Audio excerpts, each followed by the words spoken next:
काम कर रहे हैं। हम लोग बहुत धीरे धीरे काम करते हैं और ज़मीन पे काम करते हैं। आज हम धीरे धीरे हमारे लोग जो अभी शेर हमने मजरू सुल्तानपुरी साहब का पढ़ा था, मैं अकेला ही चला था, तो संदस से जो काम हमने शुरू किया था, आज हमारे साथ सारे करीम लोग, अच्छे लोग धीरे धीरे जब आपको पहचानते हैं समाज में कि नहीं ये आदमी सच्चा है, ईमानदार है, तब जुड़ते हैं। सर, आज उनके सुपुत्र ने भी आपकी पार्टी ज्वाइन की है, क्या कहना चाहेंगे, किस तरीके से उन्हें मार्गदर्शन देंगे और मुंबई में या पूरे महाराष्ट्र में किस तरीके से काम कर सकेंगे? देखिए, हम लोगों का बहुत साफ तौर पे है कि ये अल्लाह की ज़मीन है। आप उसको ईश्वर के नाम से कहें, आप जिस नाम से भी पुकारें, ये एक अल्लाह की ज़मीन है और उसमें रहने वाले तमाम अल्लाह के बंदे हैं और हमें अल्लाह के बंदों के लिए काम करना है, बग़ैर तफरीक, ज़ात, बिरादरी, मज़हब, हमें सबके लिए काम करना है। यही हमने इन लोगों से हमारी बात हुई है। अदली मजरू जो सुल्तानपुरी जी हैं, उनके लिए क्या कहना चाहेंगे, क्योंकि वो भी बड़े ही जोरों खराश के साथ में आज यहाँ पर मंच पर उतरे आप लोगों का साथ पाकर, किस तरीके से उनके लिए क्या कहेंगे? देखिए, आपके वालिद का जो अशार हैं, शेर जो होते हैं, वो आदमी में हिम्मत पैदा करते हैं, एनर्जी पैदा करते हैं और आप उनके साहबजादे हैं, तो ये मुकम्मल खुद एक जागती तस्वीर हैं और एक जीती जागती किताब हैं और उस किताब को ये ज़मीन पर उतारेंगे और लोगों के काम आएंगे। सर, हमेशा मंच से देखा गया हिंदू मुस्लिम को लड़ाने की बात की जाती है, लेकिन आपने कई सारी ऐसी बात रखी जिससे हिंदू और मुस्लिम में एकता बढ़ी। देखिए, हमारी बहुत साफ बात है कि मैंने अभी जैसे कहा कि ये जो मौजूदा हुकूमत है, जो हिंदू करती है, मुसलमानों का डर दिखाती है और डर दिखा करके इससे पहले 60 साल 65 साल हो गए, 10 साल से ये हैं, 11वां साल लगा है, अब तक यहाँ हिंदू खतरे में नहीं था। तो मोदी जी ने ऐसा क्या कुकर्म कर दिया कि उनके आने की वजह से हिंदू खतरे में पड़ गया? तो मोदी जी को सोचना ही, हमें नहीं। हम तो मोहब्बत के पहले से वो भूखे थे और मोहब्बत देते थे और हम दोनों मोहब्बत से रहते थे।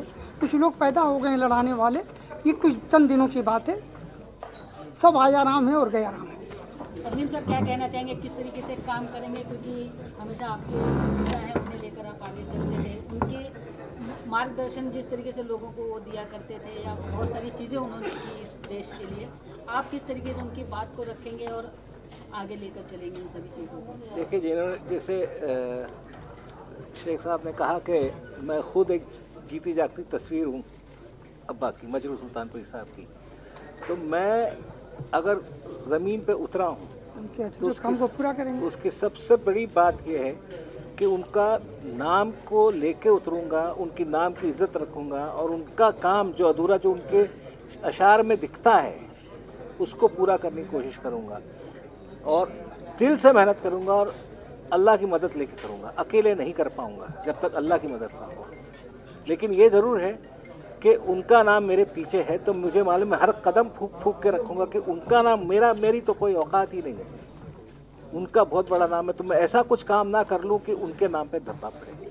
तो मैं दिल जान से, और जो मुझे मार्गदर्शन चाहिए, क्योंकि मैंने कहा कि मैं एकदम नया हूँ इसमें, तो बैठे हुए हमारे साथ शेख साहब, उनके बेटे हैं हमारे साथ, बहुत ही मोहब्बती, बहुत ही जज्बा है उनमें, ये मुझे यकीन है कि मुझे सीधी तरह से रास्ता दिखाएंगे और मैं सीधी चलूँगा इंशाल्लाह। सर उनकी कलम में भी बहुत ताकत थी, तो आपको भी आगे बढ़ाएगी और सारी चीज़ें आप बेशक उनकी कलम ही मुझे आगे बढ़ा रही है।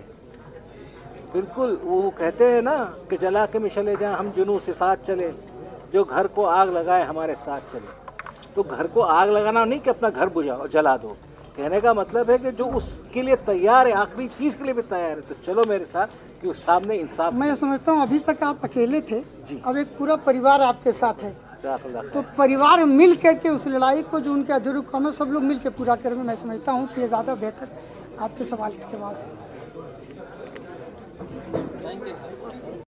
राष्ट्रीय उलमा कौंसिल ईमानदारी से इन तमाम दुकानों को बंद करने की कोशिश करेगी, और अगर इन लोगों ने हम लोगों को हिस्सेदारी MVM में नहीं दी, जो इनकी तीनों की तिकड़ी है, शरद पवार साहब की या उद्धव ठाकरे साहब की और आपके कांग्रेस की, अगर हमारी हिस्सेदारी नहीं मिलती तो हम लोग यहाँ पर तीसरा मोर्चा बना करके उन तमाम मस्जिद समाज के लोगों को, सारे लोगों को इकट्ठा करके इनके खिलाफ लड़ेंगे और हमें उम्मीद है कि हम कामयाब होंगे।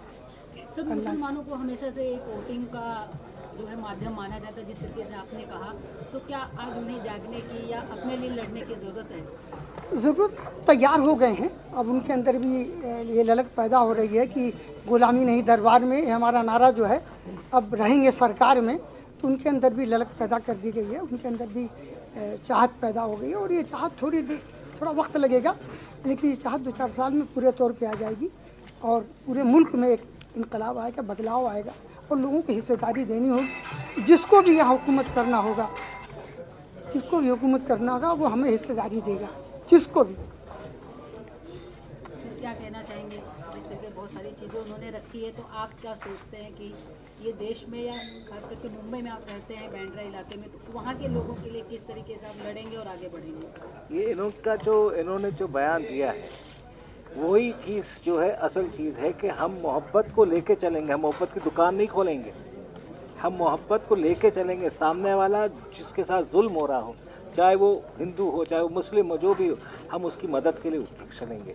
तो जब वो नीयत साफ लेके उतरेंगे तो काम हमारा सही होना है, सामने वाले को हम पे भरोसा करना है, जो नहायत ही मुश्किल काम है, लेकिन इंशाअल्लाह अल्लाह वो डालेगा दिलों में, क्योंकि हमारा हर कदम जो हमारी पार्टी का, हम सब लोग का हर कदम जो है वो सिर्फ़ और सिर्फ इंसाफ के लिए और अच्छाई के लिए, अल्लाह के बंदों के लिए। अल्लाह के बंदों के लिए है।